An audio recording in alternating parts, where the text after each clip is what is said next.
Pues, entonces aí sí que me sentí un pouco cousa porque, claro, non tiña familia, non tiña onde ir ao fin de semana, non tiña nada.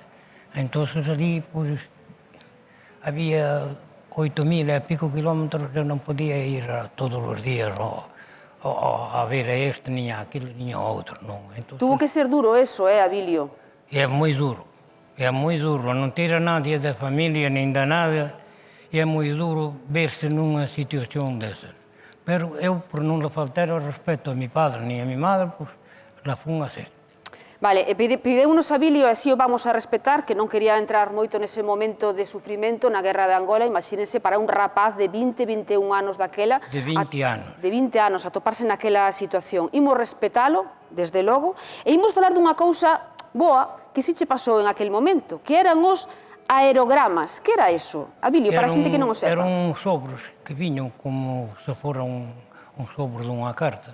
E abríalo, e entón quedaba o papel por dentro para que escribieran. Entón nos escribían, eu e os outros compañeros e a cousa, escribían e decían ao cartil, mire, cando aparece unha novia por aí, pues, entregale isto. E eles levaban daquelas, pues levaban na ben, collían e entregaban o papel a esto, ou a aquelo, ou a outro. Que bonito, verdade, Marcial? Eu sabía que eso pasaba aquí en España. Que non sabía que pasaba tamén en Portugal, non? Sí, pasaba eso, pasaba claro, en Portugal. moita xente que igual non ten idade de acordarse de todo isto. Pasaba en Angola, pasaba en Mozambique, pasaba en todos os sitios. En todo o mundo. Claro. Digo que moita xente que nos estea vendo que non teña a idade suficiente para recordar iso, pois lembrar que eran mozas, sobre todo, mulleres, que lle escribían aos soldados para darlle ánimo. Sí. Pero algúns acababan namorándose de verdade, Home, o mesmo pasou a min. O mesmo lle pasou a Abilio, que Abilio dixo un día, vou a mandar un aerograma desta, a ver a quen ya dá, e deronlle a alguén que... Deron lá a que foi miña muller durante 53 anos. Mandouche unha foto e todo, de volta. Cando viste la foto? Cando vi a foto, entón non puña mal ojo. Claro, porque ti mandastes unha carta e non sabías a quen iba dirixida a carta. Mira, eu sempre le quixo moito.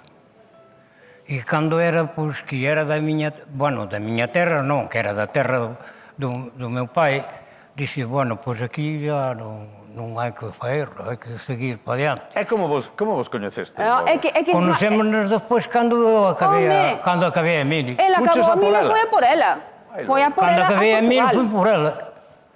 E cando a ver onde estaba, ela estaba na casa dunha tía, e le estaba ayudando a tía ali, e eu le dixo, bueno, que estás facendo? E ela, é logo do que me conoce. Digo, mira a foto que me mandaste. Porque ela a ti non che conocía. Claro. A mí non me conocía. Claro. Porque eu cando salín dali, tiña aquí 10 ou 12 anos, non tiña máis. E ela ainda era máis nova que a mí, 8 anos. Pero ao sair daí, xa vos víades todas as fins de semana? Claro, ao salir dali, pois só os víanes ao fin de semana, porque era cando tiñan libre. Claro. O sábado a mediodía. Era o sábado a mediodía e o domingo. Abilio, cambiaste a guerra polo amor. E aos 2 anos e medio, aí xa houbo boda? 2 anos e medio, despois foi cando foi que nos casamos. Pero antes de casar, contanos eso de como é que o cura vos tuvo que confesar antes de casar. Sí, o cura que nos confesou, mira, eso lo tiñan que hacer a todos. Porque a mí me confesou con unha gerra de viño e un cacho de xamón. Pero así iría calquera confesarse. Ese sí que son curas. No, eu digo de verdade.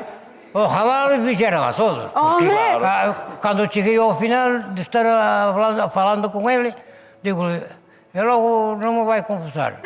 Ya estás confesado, vai-te.